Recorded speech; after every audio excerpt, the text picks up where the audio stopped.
Hello दोस्तों, तो आज के इस वीडियो में हम कुछ खास तरह के हिंदी वाक्यों को इंग्लिश में ट्रांसलेट करना सीखने वाले हैं। जैसे कि आप सबसे पहले वाक्य को यहाँ पर देख पा रहे हो। सबसे पहला वाक्य है, क्या यह एक कलम है। दूसरा वाक्य है, क्या तुम एक छात्र हो। तो इस प्रकार के प्रश्नवाचक वाक्य को कैसे हम अंग्रेजी में ट्रांसलेट करेंगे, यही हम इस वीडियो में सीखने वाले हैं। तो वीडियो बहुत ही मजेदार वीडियो होने वाला है दोस्तों, इसीलिए इस वीडियो को एक लाइक जरूर कर देना और कुछ इसी प्रकार के वीडियोस को देखने के लिए आप हमारे चैनल को भी सब्सक्राइब कर सकते हो। तो ट्रांसलेशन को शुरू करने से पहले हमें एक फॉर्मूला को जरा ध्यान से समझना होगा। उसे मैंने यहाँ पर काफी अच्छे से लिख रखा है।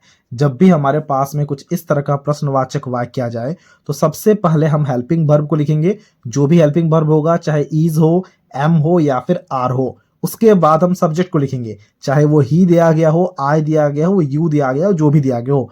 फिर हम ऑब्जेक्ट को लिखेंगे और ऐसा एक प्रश्नवाचक चिन्ह यानी कि क्वेश्चन मार्क को लगा देंगे, तो हमारा ट्रांसलेशन हो जाएगा। अब हमें एक और चीज को अच्छे से समझना होगा कि इज कब लगता है। देखो, जब भी ही, सी, दिस, दैट या फिर किसी व्यक्ति का नाम हो तो हम हमेशा हेल्पिंग वर्ब में इज का इस्तेमाल करते हैं। और अगर आई हो यानी कि मैं हो तो मैं के लिए भी हम हेल्पिंग वर्ब में एम का इस्तेमाल करते हैं। और यू, वी, दे, उनके लिए हम हमेशा हेल्पिंग वर्ब में आर का इस्तेमाल करते हैं। अब देखो, जब हम ट्रांसलेशन करेंगे तो चीजें बहुत ही अच्छे से समझ में आएंगी। अब बताओ, यहां पर जो सबसे पहला वाक्य है, सबसे पहला वाक्य में यहां पर सब्जेक्ट कौन है। देखो, क्या यह एक कलम है, यह सब्जेक्ट है। यह का अंग्रेजी मीनिंग क्या होता है, दिस। तो दिस के साथ में क्या लगता है, इज लगता है। तो सबसे पहले हम यहां पर इज लिखेंगे। बात समझ पा रहे हो? तो हमने यहां पर इज लिखा। फिर हम सब्जेक्ट को लिखते हैं यानी कि इज, फिर लिखेंगे दिस। ठीक है। फिर देखो, यहां पर एक लिखा गया है, उसके लिए हम यहां पर ए लिखेंगे यानी कि एक। और देखो, कलम, कलम का अंग्रेजी मीनिंग क्या होता है, कलम का अंग्रेजी मीनिंग होता है पेन। तो हमने यहां पर पेन लिखा। इज दिस अ पेन, ये हो गया हमारा क्या यह एक कलम है का अंग्रेजी में अनुवाद या फिर अंग्रेजी में ट्रांसलेशन। बात समझ पा रहे हो? इसी प्रकार से दूसरे वाक्य को अब हम ट्रांसलेट करते हैं। देखो, क्या तुम एक छात्र हो।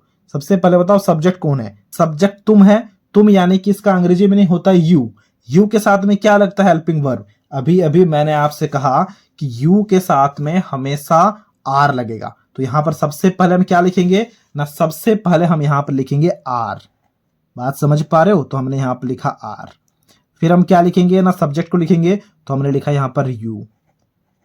एक लिखा गया है तो हम यहां पर ए लिखेंगे। छात्र का अंग्रेजी मीनिंग क्या होता है, छात्र का अंग्रेजी मीनिंग होता है स्टूडेंट। तो हमने यहां पर लिखा स्टूडेंट, STUDENT। फिर लगाया हमने यहां पर question mark. Are you a student हो गया क्या तुम एक छात्र हो का अंग्रेजी में ट्रांसलेशन। इसी प्रकार से यहां पर कुछ और वाक्य दिए गए हैं, जरा ध्यान से देखना। क्या मैं एक अच्छा इंसान हूं। सबसे पहले सब्जेक्ट क्या है, मैं यानी कि आई। आई के साथ में क्या लगता है, आई के साथ में एम लगता है। तो हमने यहां पर एम लिखा। फिर सब्जेक्ट यानी कि मैं को लिखेंगे, मैं यानी कि आई को लिखेंगे। तो हमने आई लिखा। एम आई, एक लिखा गया है तो उसके लिए ए लिखा। अच्छा, अच्छा का अंग्रेजी क्या होता है, अच्छा का अंग्रेजी होता है गुड। तो हमने यहां पर गुड लिखा। और फिर इंसान, इंसान का अंग्रेजी क्या होता है, इंसान का अंग्रेजी होता है ह्यूमन। तो हमने यहां पर लिखा ह्यूमन। देखो क्या हो गया है, ट्रांसलेशन हो गया है, am I a good human, क्या मैं एक अच्छा इंसान हूं, इसका ट्रांसलेशन हो गया। अब देखो, हमारे पास में चौथा वाक्य दिया गया है, क्या वह एक गायक है। सबसे पहले बताओ, सब्जेक्ट कौन है, सब्जेक्ट वह है। और वह मतलब किसके बारे में बात कर रहा है, क्या किसी एक पुरुष के बारे में बात कर रहा है या फिर स्त्री के बारे में बात कर रहा है। पुरुष के बारे में बात कर रहा है क्योंकि यहां पर गायक लिखा है। अगर स्त्री के बारे में बात करता तो गायिका लिखा होता। ठीक है। अब यहां पर हम क्या लिखेंगे, इसका मतलब हम वह के जगह में क्या मानेंगे, ही मानेंगे। और ही के साथ में क्या लगता है, इज लगता है। तो हमने यहां पर लिखा इज। बात समझ पा रहे हो? हमने यहां पर इज लिखा, अब वह के लिए लिखा यहां पर ही। अब देखो, यहां पर क्या एक लिखा गया, उसके लिए ए लिखा। गायक लिखा गया, उसके लिए हमने यहां पर लिखा singer, SINGER। Is he a singer हो गया, क्या वह एक गायक है का अंग्रेजी में ट्रांसलेशन। इसी प्रकार से हमारे पास में एक पांचवा वाक्य दिया गया है, जरा ध्यान से देखना। वह क्या वह एक कवि है। इसे आपको खुद से बनाना है और इसके ट्रांसलेशन को हमसे कमेंट बॉक्स में शेयर करना है। अब कवि जो होता है उसका मैं यहाँ पर अंग्रेजी में मीनिंग को लिख देता हूं, वह होता है पोएट, POET।